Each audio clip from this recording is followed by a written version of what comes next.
law has been broken. And, you have to be good with that. But that has to be shrouded in secrecy, though. The person you informed on shouldn't know that you had given information. It could be your driver that would have given this information. He's still driving you, but he has given information. He has received a letter that you are not culpable, and it's okay. But if the agency, someone in the agency compromises and informs the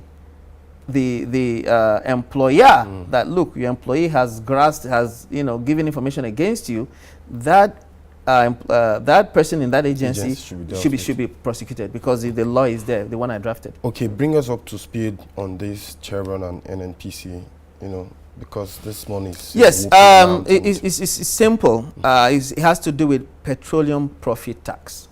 Okay. I will go into one count. Okay? About $4.1 million.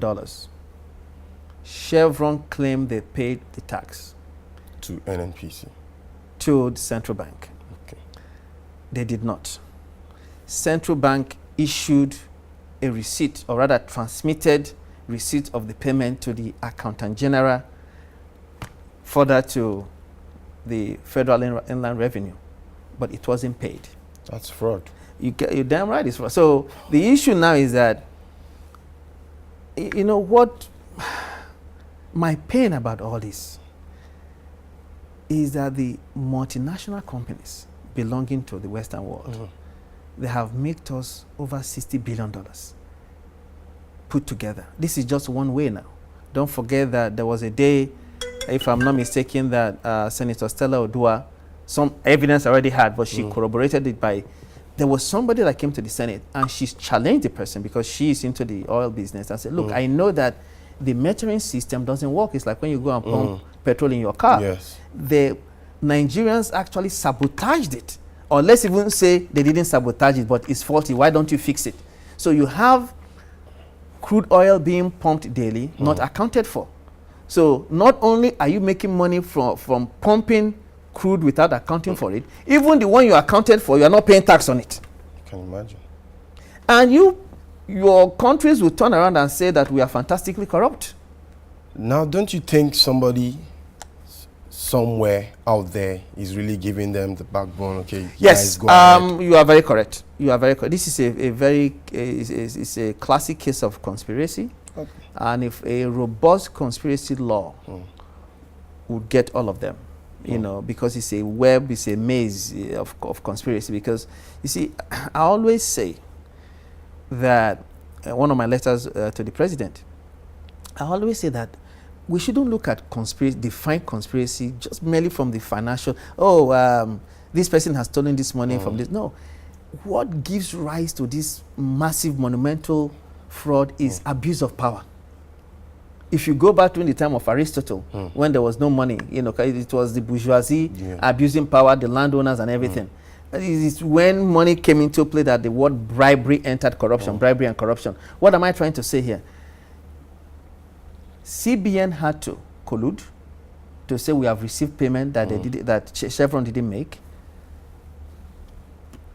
Accountant General, on the other hand, to agree that from CBN that they got the money, would have demanded, let me get the account state, whatever.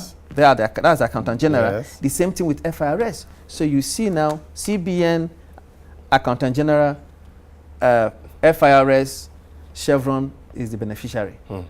And this is because we have very weak institutions. And when you have it weak, this is the result of it. So the way, when we get through with this whole investigation, the respective heads of these agencies or ministries must be called. The one I'm talking about happened in 2002. Thank God we don't have statute of limitation. So the people at the helm of affairs during that time, they have to be held accountable. Period. Now, looking at it finally, do you think that Ad-hoc Committee that was constituted would be able to get to the bottom of this matter? Well, there is something, I don't make unfounded or bold allegation. The Senate impressed me. The Senator Anyangu-led Ethics Committee impressed me, the way they handled the Lamude matter, EFCC matter. I came to the to the Senate, tendered my evidence. They chased Lamude around. He didn't show up. And they did what they're supposed to do, because, I mean, you don't need to be a lawyer to know that if one party alleges and you didn't come to defend, they use the evidence against you. You didn't come to say that the evidence I gave is fake. So, they went ahead and declared, his arrest and all that before he went to court. So I don't have any doubt that they will do, a good job. I have no doubt. I have no doubt. Okay, well, that's the much we can take today on the program, and thank you for coming, and hope we'll get to see you some more time whenever we call. Thank you very much, sir. Thank you. Okay. Well, that's the much we will be taking today on the program. Let's keep a date, same time next week. From me and the rest of the production crew, it's bye for now.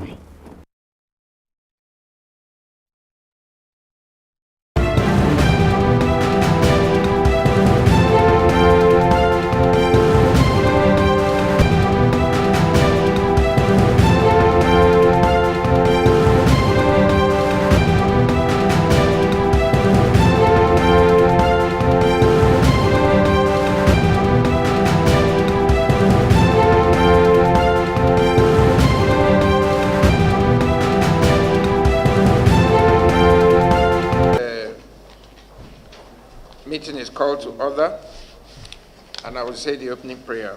Almighty God, ruler of heaven and earth, Republic of Nigeria, His Excellency Senator Godswill Akpabio, meeting of the Senate Ad-hoc Committee on the investigation into the petition of allegations of fraud of about $5 billion against Chevron Nigeria Limited. His Excellency the President of the Senate will inaugurate the committee, and then we will deliberate on the way forward in conducting this investigation. I want to say that whatever remarks I have will be made after the inauguration of the committee.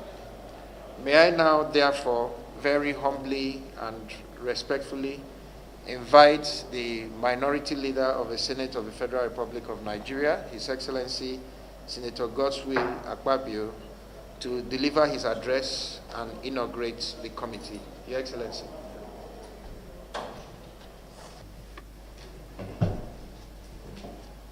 The chairman of the Chevron Nigeria Limited, in respect of the sum of over $5 billion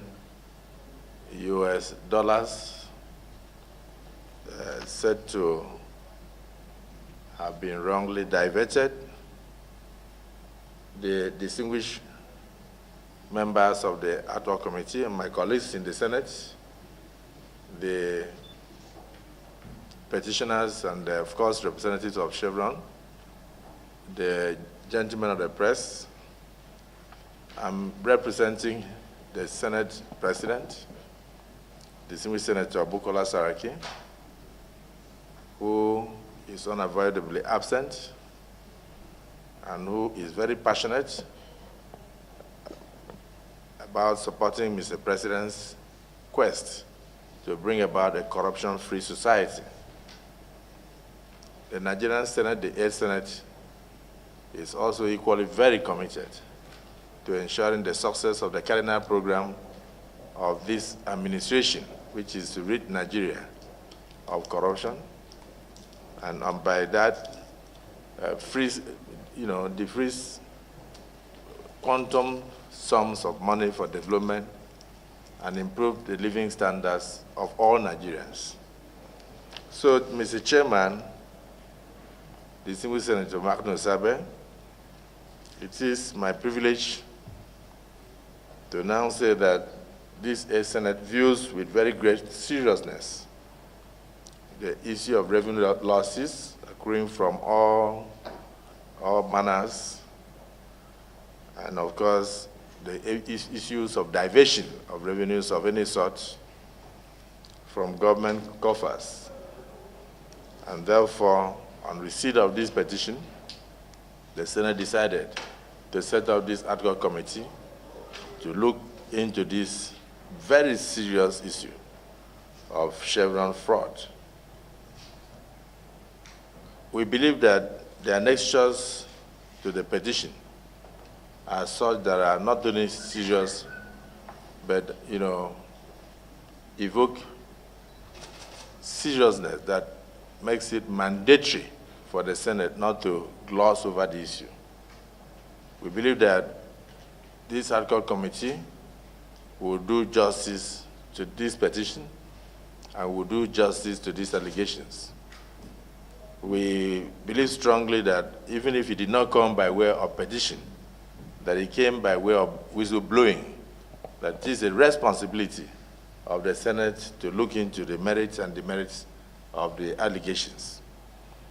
The Senate President wishes that this committee should remain totally impartial and that you should come in with a free mind to make sure that if there is no merit in the allegation, your report should say so. But if there is merit in the allegation, we look forward to your robust report that will enable us to recoup the monies that have been diverted, misappropriated, or stolen from the coffers of the federal government of Nigeria. This committee must therefore take this assignment with all amount of seriousness that it requires. The investigation is such that must assist us to improve on the Nigerian economy, and of course, this investigation could not have come at a better time than at a time like this when there is recession in the country and there is need for Nigeria to go through nooks and crannies, both in Nigeria and outside Nigeria, to recoup any sum of money that can assist us to get out of recession, and by that improve the infrastructural development of the country, and then put more food on the tables of Nigerians, and particularly assist us to ensure the employment opportunities that this money will create for the teeming youths of this country. The need for an impartial investigation and very thorough investigation cannot be overemphasized. The committee must therefore do a very exhaustive job. The committee must be fair to all. You must listen to all, must give an opportunity of fair hearing to all strata or persons that may be involved in this diversion. And I want to urge that every kobo that ought to have been remitted to the Federation account and to Nigeria as the result of this investigation must never be allowed to be lost. So we are facing very severe economic difficulties as a nation. And I believe that this investigation will send a very serious signal, not just to the Chevron Nigeria Limited, not just to the IOCs, but to every other corporate organization that does business with Nigeria. That those days are gone when people can come into our dear country, take advantage of us, and then, of course, divert our resources and continue to leave behind penury while they continue to feed fat and declare bonuses that they do not merit. So this is why the Senate is very serious about assisting the country at a time like this, and the Senate is extremely serious about this investigation. We believe also that at the end of this investigation, that even Chevron will be better. They will be able to, you look also into the issue of due process, you look into the issues of even how contracts are done, you look into a lot of issues of how the various sets of monies at different times were diverted, and the details are very, very clear. And I can tell you that by the time you are through with this, the country will be richer and better for it, and a very serious signal would have been sent to the corporate organizations around us. It's on that note that I want to wish the committee a very successful and fruitful deliberation, and urge you, as usual, to note that you were chosen on the basis of your pedigree. And of course, we have no doubt at all in your ability of the great composition of this committee to do a thorough job. On behalf of the Nigerian 8th Senate, a Senate that is committed to supporting the fight against corruption, a Senate that wants to lead in the fight against corruption and alleviating the living standards of Nigerians, a Senate that is committed to improving the lot of all Nigerians and getting this country out of recession and setting it on a path of growth and development. I hereby inaugurate this ad hoc committee on the over $5 billion fraud made against Chevron Nigeria Limited, and we want to look forward to a robust report on the completion of this assignment. I do so in the name of God the Father, the Son, and the Holy Spirit. Amen. Very ably represented by His Excellency, Distinguished Senator Godswill Uboh. Your Excellency, let me, on behalf of the committee, thank you for the very inspiring charge that you have given to this committee. When we were coming here, I said to myself that there is no greater orator in the 8th Senate than Dr. Godswill Uboh. Your knowledge of the issues surrounding the need for a very thorough review of these allegations, as you have expressed them, have inspired us to know that this is not an assignment to be taken lightly. We are not coming to this assignment with any prejudgments. Nobody knows what is true, and nobody knows what is not true. But what we do know is that in a serious society, allegations of this nature cannot be carelessly brushed aside. They have to be thoroughly investigated, and the truth, however deeply it is hidden, must be unearthed and put bare before the people of this great country. We want to assure you, and through you, the Senate President and the entire 8th Senate, that we will be fair, we will be thorough, and we will be quick. I thank you for the time you have taken to come and inaugurate this committee, and we pray that at the end of the day, with your support and the continued support of the entire Senate, we will not only discharge this obligation, but we will discharge it to the credit of the entire Senate. Thank you, and God bless you, sir.